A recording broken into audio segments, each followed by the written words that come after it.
怎么，你还是有点在意米斯特林？算是吧。无论如何，我都该当面为无端刺杀他的事道个歉。还有，一些因他外貌而生的偏见。其实，在米斯特林出发之前，我就想对他说这些话了，可我终究没有说出口。绮罗前辈，或许我那时只是在等待所谓的最好的时机，但现在似乎连最坏的时机都不剩了。唉，所以你们一个两个早把话说清楚，不就没这么多事了吗？不过你也别担心，既然那家伙的诞生异于常人，那么想让他彻底泯灭也绝非易事。简单来说，他的生命力或许堪比那打不死的小……你还是闭嘴吧。虽说我还是很讨厌那个女人，但也不想在这里听见某些粗鄙之语。什么粗不粗的，没见我在安慰他呢。不管怎么说，我的确心情好多了，谢谢你们。所以，你之后打算干啥？帮普罗米修斯找米斯特林？不，我有必须要做的事，而完成的同时，米斯特林的事或许也能一并解决。难道绮罗前辈已经有了详细的计划？这个……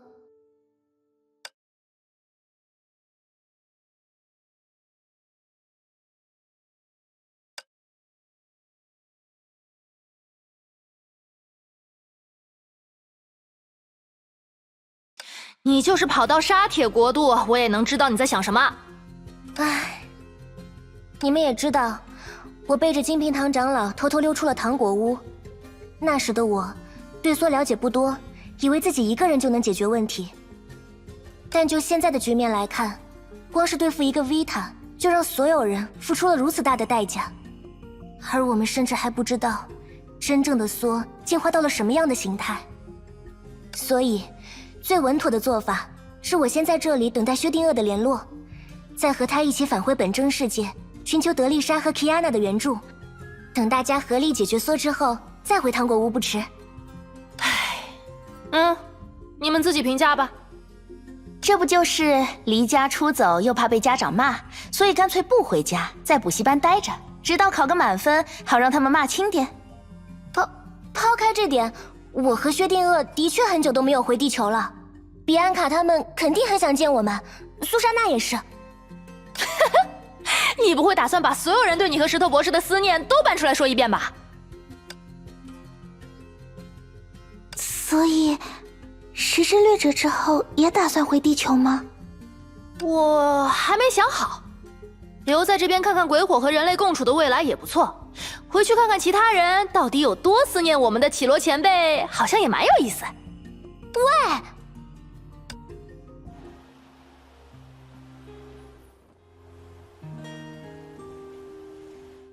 又见面了，两位希尔。又见面了。你出现在这儿我能理解，可他为什么也在？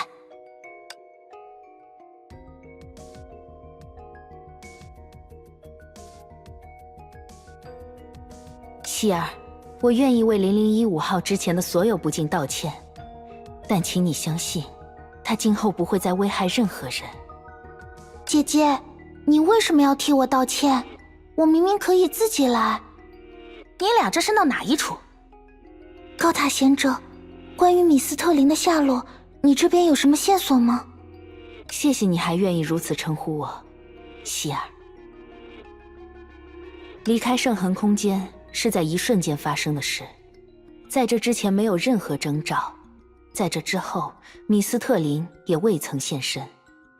至于为什么来到此地的是我们，那出于0013号陈的判断，他认为我们对外界威胁性不大，或许还能帮到米斯特林。威胁性不大？我觉得这是相当贴切的评价。你是在为自己辩解吗？你这样忽悠那个陈也就算了，我可不是什么没谈过恋爱的小男生。我只是想和你们说说话而已。哼，那你说呀。姐姐，你自己把握分寸，好，希儿，我很好奇，你为什么没有向所有人展现真实？我不是指苏或者维塔的事，我说的是这些鬼火的本质。烟雪圣城居民终日期盼再见的亲朋，居然只是以其为原型诞生的赝品，而赝品自己甚至也对此毫无知觉，这难道不可悲吗？切，那你说怎么办？告诉他们一切，引发毫无必要的恐慌？告诉那边的卡伊爷爷，他其实是一个不幸得了早衰症的克隆人？你是真不懂人情世故，还是只把一切看成游戏，看成那个被你害死的灰蛇？那些鬼火可不是用来满足你好奇心的玩具。希儿，别着急。0015号，你说的问题我也有认真考虑过，但直到此刻，我依然认为，唯独这件事绝对不能向两边明说。如你所言，刻薄地说，鬼火是已死之人的赝品，生者的思念赋予其形体，贤者的卫灵填充其人格。即便是亲近之人，也无法了解一个人的全部。高塔贤者的全能亦无法兼顾所有，这也导致他们的精神从诞生之初就存在着某种空洞。所以这些赝品身上的空洞一定会随时间逐渐暴露，但普通人也是这样吧。无论什么样的人，他们都拥有自由，正是这份自由为人赋予了细腻而多变的内心，让人从懵懂的孩童成长为独当一面的成人。而对沙铁国度的居民来说，自由也一定能够填补我们刚才提到的那种空洞。这听起来一点儿也不可靠，但也是这种不可靠的东西让人类走到了现在。当然，你也可以把它看成一种自私。我们所相信的东西，它们就是最好的。这就是你们的答案？不，这是我对你的祝福。毕竟所谓的自由，是一种只有自己才能发掘的宝藏，而里面埋藏的，或许是你从未见过的宝物。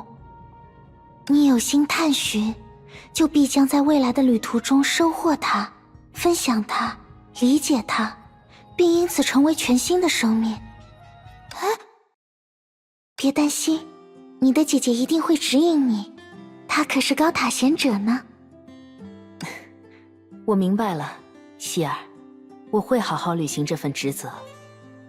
不过坦诚地说，你做到了我连想都不敢想的事。还记得我先前提到的范本吗？在那时的我眼中，你们俩是如此不同，却又能在一具身体里和谐共处，达到我十分羡慕的平衡状态。这样特殊的生存方式也启发了我，让我不禁思考，鬼火这般非人之物，能否通过与生者共享身体，获得成为人的可能？也许米斯特林当初早就意识到这样做不切实际，更忽略了双方的意愿，但他依然认真聆听了我的想法，并将你们带到了这里。这不还是在支持你吗？不，我想他是想让我看看你们会给出的答案。而事实证明，你们确实做到了你们的朋友已经做到的事情，甚至做得更好。是啊，尽管贤者的全能随着规则的湮灭而逐渐消失，但希尔的确成为了真正的高塔贤者。就把它看作前代高塔贤者临行前最后的祝福吧。谢谢你们，解放了这里的生命，以及我自己。等等，临行？我们还要想办法去帮助米斯特林。不过你们放心，在此之前，我也会认真完成高塔贤者的最后职责，帮助大家适应未来，这同样是我应该做好的事。我们的贤者大人果然还是这么认真呢。姐姐，我还有一个问题，能不能请你告诉我，希尔之前说的他是什么？在自由的宝藏里埋藏着的宝物究竟是什么呢0015号，希尔他们或许还有事情要忙。现在还不是时候吗？那我就期待着那一天的到来吧。是啊，总有一天你会找到那份答案，属于你自己的，名为爱的珍宝。